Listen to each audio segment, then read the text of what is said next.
As long as Indigenous people still exist, the colonial project will seek out to destroy them. The current abortion bans are going to be especially harmful to Indigenous people, and that disproportionate harm is intentional. This is very much an attempt to wipe us out. These abortion bans will absolutely harm more than just the Indigenous population. But it has always and will always be the case that sufficiently wealthy white women will have access to abortions. These abortion bans will disproportionately harm Indigenous, Black, and Brown communities, and that is precisely their point. It's important to understand these current restrictions in reproductive freedoms as part of the ongoing process of colonization, because we need to understand the problem to understand the solution. Obtaining true reproductive freedom for everyone will mean pushing back against colonial forces. Fighting back against colonialism sounds like an overwhelmingly large and abstract task. So I'd like to use this time together to call attention to some concrete actions that we can take. First, we can continue to show up like we are right now today.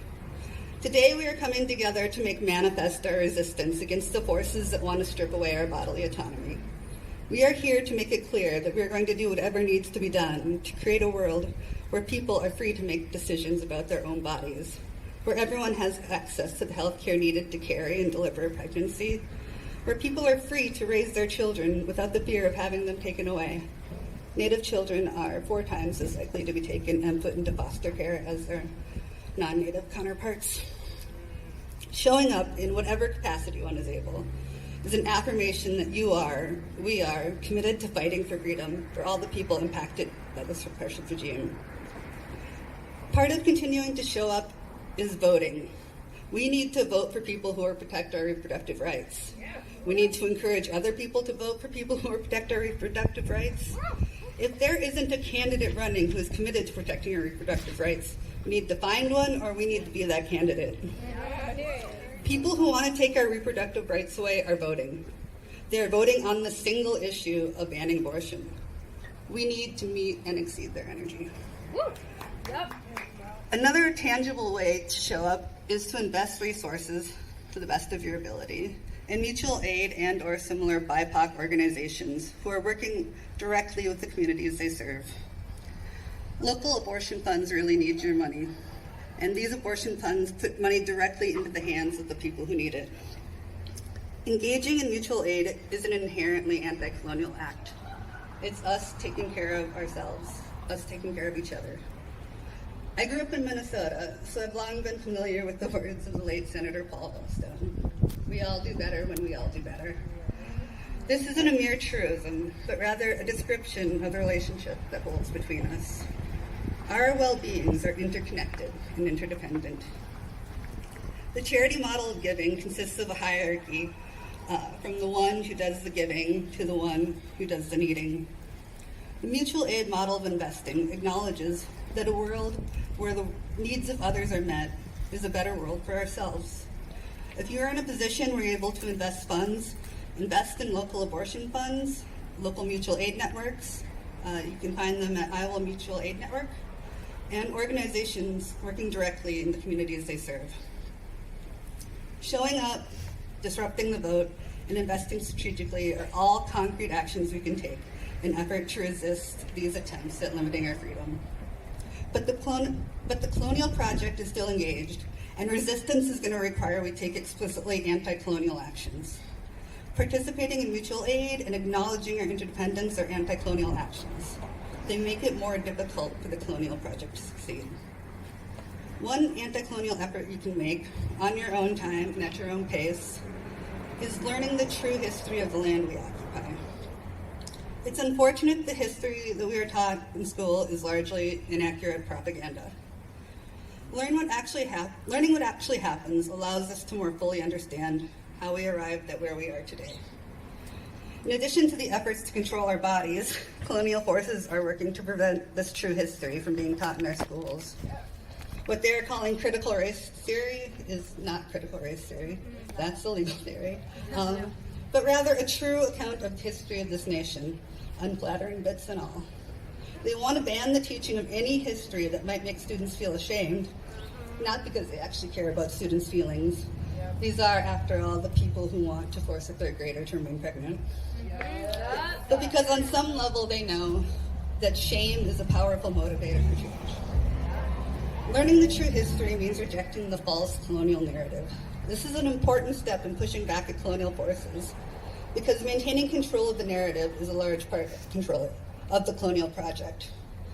One final way to act anti-colonially is to intentionally adopt a framework or way of thinking that colonialism has tried to replace. For instance, many indigenous cultures think in terms of 7 generations. As in, when we consider an action, we think about how it will affect our relatives 7 generations from now. Thinking that way is in direct opposition to the colonial project, which treats the land as a resource to be taken and believes it is their right as manifested destiny to use that land for their own profit.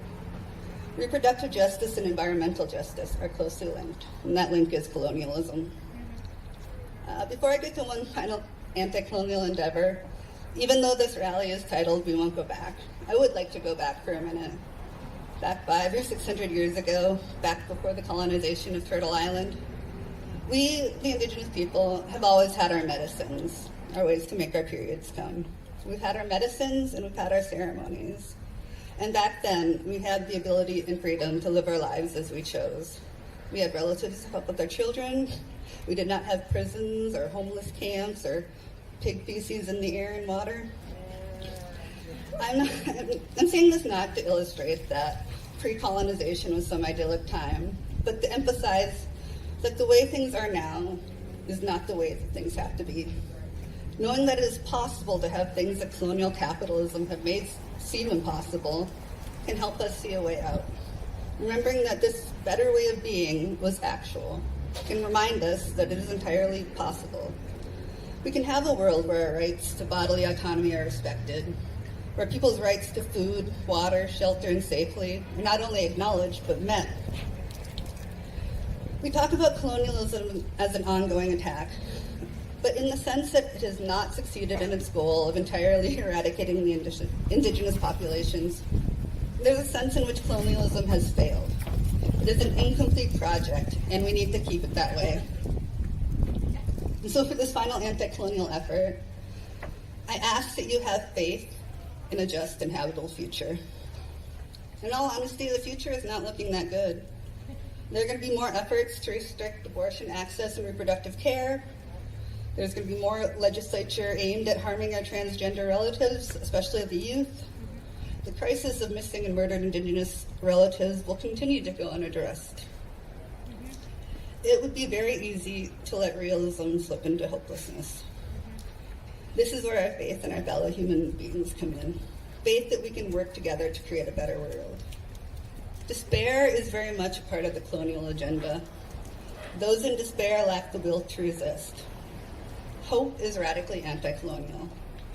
Have faith in the resistance. I'm realizing I'm starting to sound a little Star Warsy here at the end.